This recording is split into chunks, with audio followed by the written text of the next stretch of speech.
Paulo e Estevão, pelo Espírito Emmanuel, psicografia Francisco Cândido Xavier. Segunda parte, capítulo 8, parte 7. A atitude inesperada do apóstolo dos gentios provocou geral espanto. Pórcio Festo, muito pálido, engolfou-se em sérias cogitações. De sua cátedra de juiz, ensinara generosamente o caminho da vida a muitos acusados e malfeitores. Entretanto, naquela hora inolvidável de sua existência, encontrava um réu que lhe falava ao coração. A resposta de Paulo valia um programa de justiça e de ordem. Com imensa dificuldade, pedia o restabelecimento da calma no recinto. Os representantes do judaísmo discutiam acaloradamente entre si. Alguns cristãos, mais apressados, comentavam desfavoravelmente a atitude do apóstolo, apreciando-a superficialmente, como se constituísse uma negação do testemunho. O governador reuniu à pressa o pequeno conselho dos rabinos mais influentes. Os doutores da lei antiga insistiram pela adoção de medidas mais enérgicas no pressuposto de que Paulo se modificaria com algumas bastonadas. Entretanto, sem desprezar a oportunidade de mais uma prestigiosa lição para sua vida pública, o governador cerrou ouvidos às intrigas de Jerusalém, afirmando que de modo algum podia transigir no cumprimento do dever, naquele significativo instante de sua vida. Desculpou-se desapontado com os velhos políticos do Sinédrio e do Templo que o fixavam com olhos rancorosos e pronunciou as célebres palavras: apelaste para César? Irás a César. Com essa antiga fórmula ficaram encerrados os trabalhos do novo julgamento. Os representantes do Sinédrio retiraram-se, extremamente irritados, exclamando um deles em voz alta para o prisioneiro, que recebeu o insulto serenamente: só os desertores malditos apelam para César. Vai-te para os gentios, indigno intrujão. O apóstolo fixou-o com benignidade enquanto se preparava para voltar ao cárcere. O governador, sem perder tempo, determinou se anotasse a petição do réu para prosseguimento do feito. No dia seguinte, demorou-se a estudar o caso e sentiu-se presa de grande indecisão. Não podia enviar o acusado à capital do império sem justificar os motivos da prisão por tanto tempo nos cárceres de Cesareia. Como proceder? Mas, decorridos alguns dias, Herodes Agripa e Berenice vinham saudar o novo governador em visita cerimoniosa e imprevista. O preposto imperial não pôde dissimular as preocupações que o absorviam e, depois das solenidades protocolares devidas a hóspedes tão ilustres, contou a Agripa a história de Paulo de Tarso, cuja personalidade empolgava os mais indiferentes.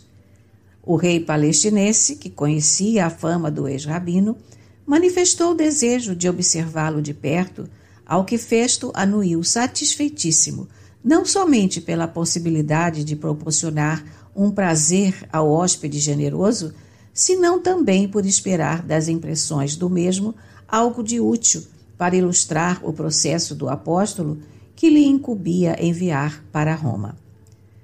Pórcio deu a esse ato um caráter festivo, convidou as personalidades mais eminentes de Cesareia, reunindo luzida assembleia em torno do rei, no melhor e mais vasto auditório da corte provincial. Primeiramente houve bailados e música. Em seguida, o convertido de Damasco, devidamente escoltado, foi apresentado pelo próprio governador em termos discretos, mas cordiais e sinceros.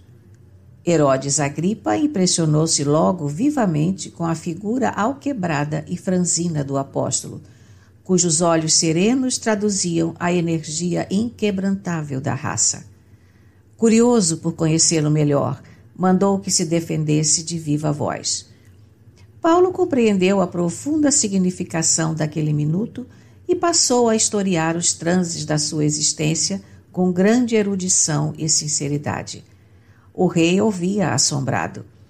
O ex-rabino evocou a infância, deteve-se nas reminiscências da mocidade, explicou sua aversão aos seguidores do Cristo Jesus e, exuberante de inspiração, traçou o quadro do seu encontro com o mestre redivivo às portas de Damasco, à viva luz do sol. Em seguida, passou a enumerar os feitos da obra de gentilidade, as perseguições sofridas em toda parte por amor ao Evangelho, concluindo com veemência que, sem embargo, suas pregações não contrariavam, antes corroboravam as profecias da lei antiga, desde Moisés. Dando curso à imaginação ardente e fácil, o orador tinha os olhos jubilosos e brilhantes. A assembleia aristocrática estava eminentemente impressionada com os fatos narrados, denotando entusiasmo e alegria. Herodes Agripa, muito pálido, tinha a impressão de haver encontrado uma das mais profundas vozes da revelação divina. Pórcio Festo não ocultava a surpresa que lhe assaltara subitamente o espírito. Não presumia no prisioneiro tamanho cabedal de fé e persuasão. Ouvindo o apóstolo descrever as cenas mais belas do seu apostolado, com os olhos repletos de alegria e de luz, transmitindo ao auditório atento e comovido ideias imprevistas e singulares, o governador considerou que se trataria de um louco sublime e disse-lhe em alta voz, na intercorrência de uma pausa mais prolongada: Paulo, és um desvairado, as muitas letras fazem-te delirar. O ex-rabino, longe de se atemorizar, respondeu nobremente: Enganai-vos, não sou um louco. Diante da vossa autoridade de romano ilustre, eu não me atreveria a falar desta maneira, pois reconheço que não estás devidamente preparado para ouvir-me. Os patrícios de Augusto são também de Jesus Cristo, mas ainda não conhecem plenamente o Salvador. A cada qual devemos falar de acordo com sua capacidade espiritual. Aqui, porém, senhor governador, se falo com ousadia, é porque me dirijo a um rei que não ignora o sentido de minhas palavras. Herodes Agripa terá ouvido Moisés desde a infância. É romano pela cultura, mas alimentou-se da revelação de Deus aos seus antepassados. Nenhuma de minhas afirmações lhe pode ser desconhecida. De outro modo, ele trairia sua origem sagrada, pois todos os filhos da nação que aceitou o Deus único devem conhecer a revelação de Moisés e dos profetas. Credes assim, rei Agripa? A pergunta causou enorme espanto.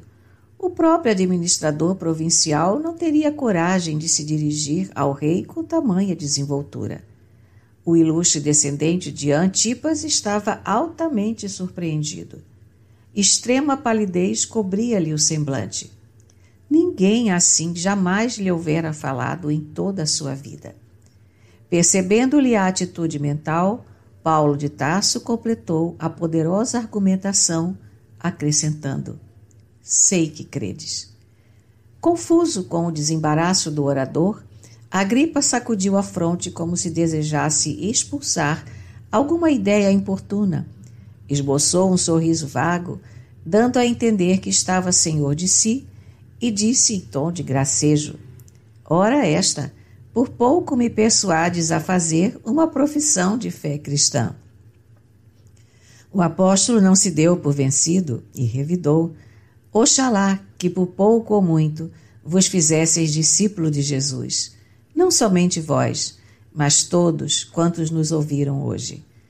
Pórcio Festo compreendeu que o rei estava muito mais impressionado do que se supunha e, desejoso de modificar o ambiente, propôs que as altas personalidades se retirassem para a refeição da tarde em palácio. O ex-rabino foi reconduzido ao cárcere, deixando nos ouvintes imorredoura impressão. Berenice, sensibilizada, foi a primeira a manifestar-se, reclamando demência para o prisioneiro. Os demais seguiram a mesma corrente de benévola simpatia. Herodes Agripa tentou uma fórmula digna para que o apóstolo fosse restituído à liberdade.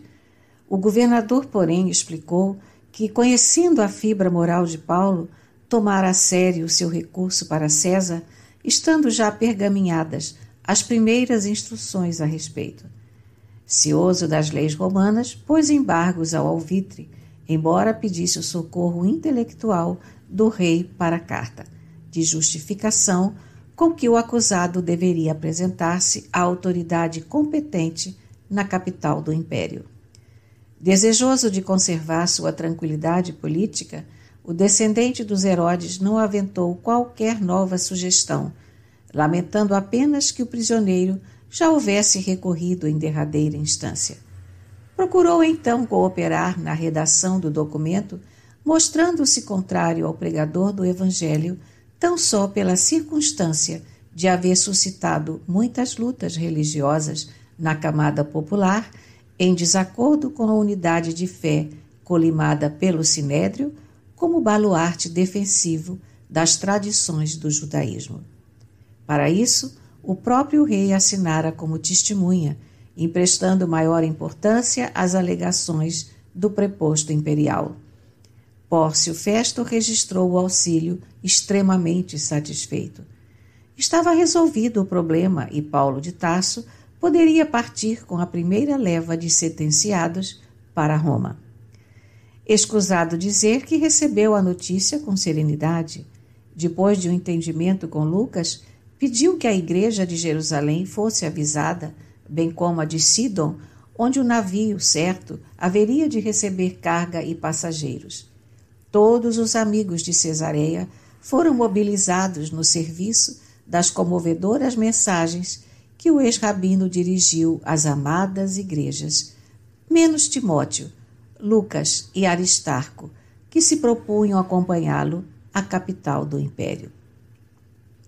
Os dias correram céleres até que chegou o momento em que o centurião Júlio, com a sua escolta, foi buscar os prisioneiros para a viagem tormentosa. O centurião tinha plenos poderes para determinar todas as providências e, logo evidenciando simpatia pelo apóstolo, ordenou fosse ele conduzido à embarcação desalgemado, em contraste com os demais prisioneiros.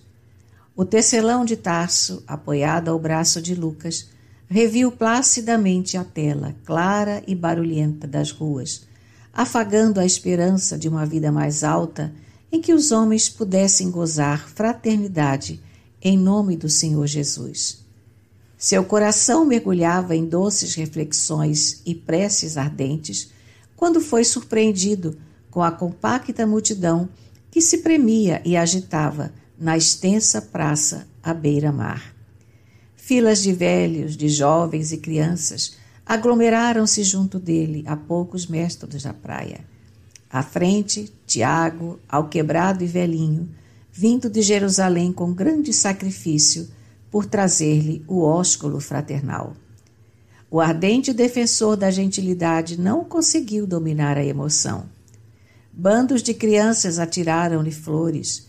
O filho de Alfeu, reconhecendo a nobreza daquele espírito heróico, tomou-lhe a destra e beijou-a com efusão. Ali estava com todos os cristãos de Jerusalém em condições de fazer a viagem. Ali estavam confrades de Jope, de Lida, de Antipatres, de todos os quadrantes provinciais. As crianças da gentilidade uniam-se aos pequeninos judeus que saudavam carinhosamente o apóstolo prisioneiro. Velhos aleijados aproximavam-se respeitosos e desclamavam: "Não deverias partir." Mulheres humildes agradeciam os benefícios recebidos de suas mãos. Doentes curados comentavam a colônia de trabalho que ele sugerira e ajudara a fundar na Igreja de Jerusalém, e proclamavam sua gratidão em altas vozes.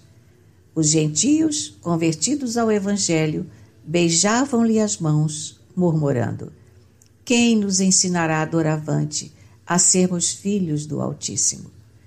Meninos amorosos apegavam-se-lhe à túnica sob os olhares de mães consternadas. Todos lhes pediam que ficasse, que não partisse, que voltasse breve para os serviços abençoados de Jesus.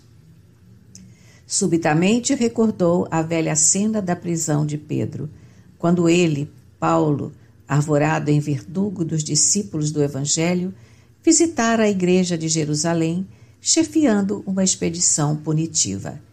Aqueles carinhos do povo lhe falavam brandamente a alma. Significavam que já não era o algoz implacável que até então não pudera compreender a misericórdia divina. Traduziam a quitação do seu débito com a alma do povo.